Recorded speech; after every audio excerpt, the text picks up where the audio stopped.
striptease.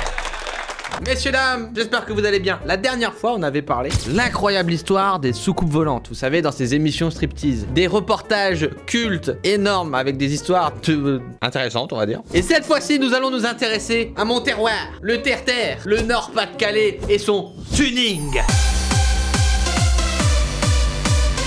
Ah, le tuning, c'est une religion, une passion à laquelle il faut se dévouer entièrement, qui nécessite beaucoup, oui, beaucoup de compétences et de savoir-faire. Là, c'est vraiment la blague que je faisais, mais tout le temps au collège, au lycée, avec le fameux Olivier, tu vas niquer la batterie. 135,3 dB. Alors, c'est un reportage qui suit vraiment l'histoire de compétition un peu tuning dans le Nord-Pas-de-Calais, tout ça. C'est vraiment excellent. Olivier! T'as déjà la musique derrière. Oh. Olivier! Olivier! Tu vas niquer la batterie! Il danse quand même, tu sais. Et lui, il est là dans la rue devant chez lui. Il écoute le son à fond, tu vois. Il est satellisé, le chat. Alors, déjà, on peut déjà apprécier le tuning. Et sincèrement, je vous jure, je connais ça. Je viens d'une petite ville, en fait, dans le Pas-de-Calais. Il y avait vraiment des tunings de ce genre. Et tu vois, déjà, on voit là, déjà, il y a des petits défauts de construction. En fait, je connaissais quelqu'un qui avait genre une voiture comme ça, une Peugeot, tu vois, une 309. Et en fait, bah voilà, il avait pas forcément les moyens pour faire le tuning. Mais c'est là où nous, dans le Nord, on est intelligent. Parce qu'on a peut-être pas beaucoup d'argent, mais ce qu'on a, c'est le cœur, c'est l'envie, c'est la passion. Et du coup, il avait pris des morceaux de polystyrène et des morceaux de bois qu'il avait attachés à son carénage. Il avait tout repeint à la bombe et tout qu'il avait acheté à Bricorama la veille. Et du coup, ça faisait vraiment une voiture tuning, mais en polystyrène et en bois. Donc il y avait des clous parfois qui dépassaient un petit peu. Et tu vois, là, tu sens quand même que les petits carénages là, qui sont pas là de base, tu vois que la peinture et tout, c'est artisanal quoi. Regarde ça, regarde ça. Regarde un petit peu le béquet là, regarde ça. C'est héritage Fast and Furious. Vitre teintée à l'arrière, normal, tu vois. C'est VIP quand même, c'est vraiment l'avant-gardisme de Uber X. Petite jante alu, toujours. Et là, il est à sa fenêtre comme ça, il admire sa voiture et il met le son à fond. On y est! Les clichés du Nord-Pas-de-Calais. Alors bien évidemment, c'est pas comme ça partout, hein. Mais quand on arrive dans une sphère comme ça, il faut savoir l'apprécier. Écoute ici. Il va l'engueuler. Écoute bien ici, toi, je vais te niquer ta race. Tu vas me niquer la batterie. Mets la cassette de décibels, tu fais claquer un coup et c'est tout. Là, tu vas me niquer les batteries. Oh putain, cette phrase. Putain, tu vas niquer la batterie. Mais je l'ai répété mais des milliers de fois. Tu mets 4,7 de décibels et tu fais claquer qu'un coup. Je peux pas traduire, je sais pas. Ouais, mais un ampli comme ça, il peut pas brancher tout ça sur. Mais si, hein, ils sont prévus pour, hein. Il y en a qui sont prévus pour, hein. Tu vois, on les entend les basses, ça vibre. Mais si au lieu de faire bouh, tu vas vraiment entendre des bonnes basses, bouh, ça fait. Enfin, on entend claquer, mais ça donne pas le son que ça doit donner. On peut faire un petit remix beatbox quand même avec ces sons. Il y avait de l'avenir, le gamin. C'est vrai, c'est pas des basses prolongées, c'est des basses qui sont courtes. Alors au lieu de faire bouh, ça fait bouh. Non, mais c'est sérieux, c'est véridique, hein. Véridique? Ah, le bel accent. Mais au moins, ce qu'on sent ici, c'est la passion, l'amour pour les décibels. Ça, c'est important. On peut se moquer de plein de choses, mais on peut pas se moquer de la passion. On fait face à des véritables artisans, hein. Ah oui, j'avais oublié, c'est ça son coffre. Alors ça, les fameuses foires au tuning, le beau petit Marcel. C'est de ma gueule, lui, quoi. Yeah, il fait comme ça, il fait putain, il y en a qui fait pareil que moi, tout ça. Bon, bah, puis il explique une voiture, il explique. Et puis lui, là, il fait, ben, il y a des gens comme moi. Oh, c'est genre 17. Je dis, ouais, mais j'ai chez ma frère. Oh, puis il a une belle sono, attends. C'est ma frère qui a une belle sono. Bah, tu vas voir si c'est mis qu'à copier sur Oscarette. Je vais m'en occuper de son corps. Oh, il se chauffe. Tu vas voir si c'est Mick a copié sur Scarlett. Alors, ce qui est incroyable, c'est que moi, j'ai tout compris à ce qui a été dit là. J'ai tout compris. Ah, c'est la guerre hein, quand même dans le tuning. Là, ils se battent en fait pour celui qui aura le plus de décibels dans sa voiture avec sa sono. Donc, il y a vraiment de la concurrence. Et en plus, il y en a un qui a dit qu'il a copié Scarlett et tout. Tu vas voir si c'est moi qui fais comme lui. Espèce de PD, j'ai étalé les profils, dit je vais mettre les mêmes moustaches que toi. C'est ce que j'ai dit. J'ai dit ça tombe de ma mère. Tu fais les mêmes trucs que moi. J'ai dit je te crève ta voiture. Il m'a regardé, il me fait bah non, mais non. J'ai dit bah essaye pas. Hein. Il me dit je vais mettre les mêmes jantes que toi. J'ai dit bah vas-y, parce que si t'as plus de carrette, gaillard. T'as plus de carrette, gaillard. C'est comme ça qu'on parle ici. Attention au test de son là, c'est le moment fatidique. Hein. Aujourd'hui, nous avons vu 143 dB, c'est ça 143.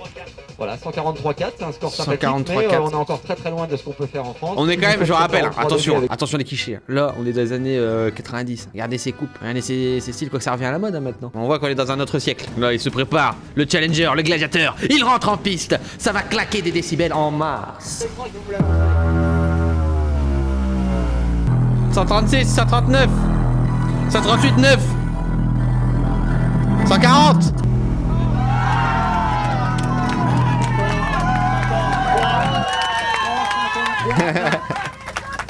Oh, 153 153 décibels avec Scarlett. Oh, il arrive, il est vénère. Ouais, ils sont vénères. On peut faire un duel entre les deux ou pas? Ah, ils se préparent là. La chaleur monte. Le stress augmente.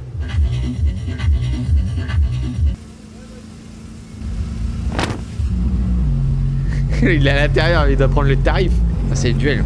Allez, regarde les décibels qui montent. 130, aïe aïe aïe. 120, 132. Pas ça, hein, j'ai pas mon ampli. Ah, il y a pas son ampli. Et il est... On dirait qu'il vient de faire un petit marathon là, il a fait un petit combat. Oh là là. Elle est démente ta voiture. Je galère en camion. Alors lui, ouais. Oh mon père aussi. Les routiers, c'est des pilotes en voiture. Moi, mon père, enfin moi personnellement, des pilotes en voiture. Mon père, ben c'est peut-être la seule personne au monde qui m'a fait peur en voiture. Mais c'est un pilote. Hein. J'ai l'intention de remettre 4,38. C'est le plaisir de baisser les bas, c'est de pouvoir monter jusqu'à 30. Mais là honnêtement, je crois que si j'essaye ça un jour, mon carreau arrière, ce que je souhaite depuis longtemps, c'est qu'il claque. Au moins une fois. Changer ça va quand même coûter, je sais pas combien. Ouais, mais bon, pour le plaisir. Oh, le plaisir de casser ses carreaux. Moi, je sais pas. Moi je croyais que c'était pour attirer les poules, moi les mecs qui se baladaient avec des voitures, les carreaux ouverts et tout. Tirer les poules. Honnêtement, t'as une belle voiture, tu claques les watts. Le premier regard, c'est les watts. Le deuxième regard, c'est la voiture. Et le troisième, c'est toi. Vous avez compris les gars, si vous voulez les choses de la meuf, il faut des watts. Petite enceinte JBL là. Une petite enceinte, faites claquer les watts. Si vous êtes sur Tinder ou sur une appli de rencontre, ce que vous mettez en premier, c'est pas votre photo, c'est le compteur des watts. Ensuite votre voiture, ensuite vous. Ça claque dans la rue, ça claque, ça claque.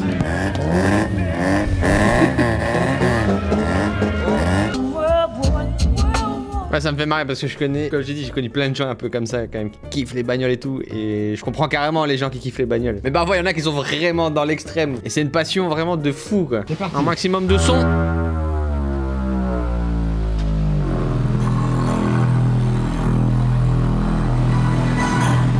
135.3. » Aïe aïe aïe aïe aïe aïe. Terrible. Aïe aïe. Encore falloir attendre un petit peu. Hein. Et il va être en colère là, Christophe. Hein. Oh, 135.3 dB. Bah alors Christophe, j'ai pas réussi. Tant pis. J'ai 140 décibels.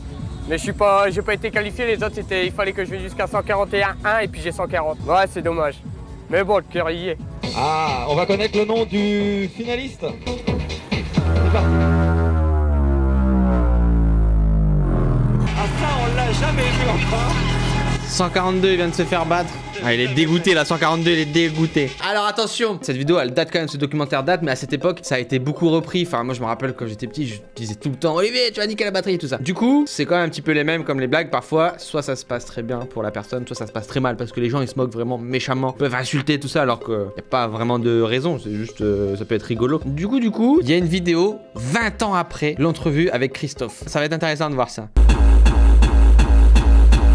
Après 20 ans plus tard. Tu vas me niquer la batterie. Christophe, alias 135 dB, que vous connaissez sûrement. Salut Christophe. Salut à vous, comment allez-vous? Alors déjà Christophe, qu'est-ce que tu es devenu maintenant? Quelqu'un de bien, j'ai pas changé, toujours. J'ai vieilli. Ah bah 20 ans d'ailleurs. Sur le moment, je me suis surpris parce qu'il y a quand même 20 ans et les gens ils arrivent à me reconnaître, c'est phénoménal. Et tu t'attendais à ça il y a 20 ans justement quand t'as fait le... Non du tout. Non, je vais être cash avec toi, j'ai pas fait ça pour ça. J'ai fait ça pour avoir représenté le Nord, avoir un petit souvenir de mes enfants. Le Nord, on est là. La maison, la patrie. Mais quand je suis arrivé au début dans la région... Dans la région du coup, ici là? Dans la région d'Annecy, il y a des gens qui étaient intéressés... Quoi Tu as abandonné la patrie. Il est parti se ressourcer au bord du lac. Après du coup, ce que j'ai fait, j'ai voulu faire plaisir à mon beau-frère. Je lui ai... Le fameux Olivier. Olivier T'as niqué ma batterie. Je lui ai filé à lui et par malchance il a eu un petit accident avec. On se sent gravité pour lui. Mais ma voiture morte. Ah non, la 21, la 135,8 décibels. Elle a fini la casse. Dans le broyeur, comme un gamin, j'ai pleuré parce que ma voiture elle a une histoire. Il y a une question qu'on voulait te poser. Qu'est-ce que tu dirais aux gens qui critiquent après ton reportage? Parce que je suppose que tu as des avis positifs mais aussi du négatif. Ben oui, mais si tu regardes sur plus d'1 million de vues sur YouTube, oui, il y a des moqueries. Mais vous savez, je vais vous dire un truc. Ces gens-là, c'est tous les jours. Des critiques, il y en a tous les jours. C'est comme ça, des critiques, ouais, j'en ai eu. Jamais en face. Sérieux, voilà, je passe au-dessus de ça, parce que sinon tu peux te battre tous les jours. Voilà, c'est pas mon but. Moi mon but c'est d'être bien dans ma peau, d'être bien avec les gens, C'est ma vie ça. Et encore maintenant, à 43 ans, bah, c'est toujours pareil. C'est une bonne philosophie ça, mon petit Christophe. On est là pour se détendre. Faut que les gens sachent qu'on m'a filmé pendant 6 mois. 6 mois? 6 mois. Et Ouais. pour faire quoi? Pour passer une demi-heure. C'est ça, ouais. Mais pendant 6 mois, ils ont pas tout vu. En fait, ils ont mis une espèce de condensé des pires moments, quoi, c'est ça. Voilà, c'est ça. C'est ça. Mais c'est pas grave. Après, les gens, ils pensent comme ils veulent, ils se font l'image comme ils veulent. Mais il faut pas oublier un truc, c'est que les critiques du reportage, quand il y a 20 ans de passé, il faut pas les oublier, les 20 ans. Parce que les gens, quand ils regardent le reportage hier, ils croient que c'est hier que je suis passé. Ouais. D'accord? Non, il y a 20 ans que je suis passé. Donc après voilà, il y a plein de choses qui sont expliquées aussi, comme quoi généralement vous savez ces documentaires là, il y a vraiment que le pire qui est mis aussi, c'est vraiment juste pour déconner, mais il se passe pas mal d'autres choses. C'est ce qu'on appelle souvent la télé-réalité, mais c'est pas vraiment réel. Enfin bref, le Christophe, tout va bien pour lui. La R21, c'est fini, elle est morte. Une petite pensée pour la R21 135,3 dB qui repose en paix. On arrête Striptease ici, j'espère que ça vous aura plu. N'oubliez pas de laisser un petit like et un petit commentaire. On se retrouve pour une prochaine vidéo. À bientôt.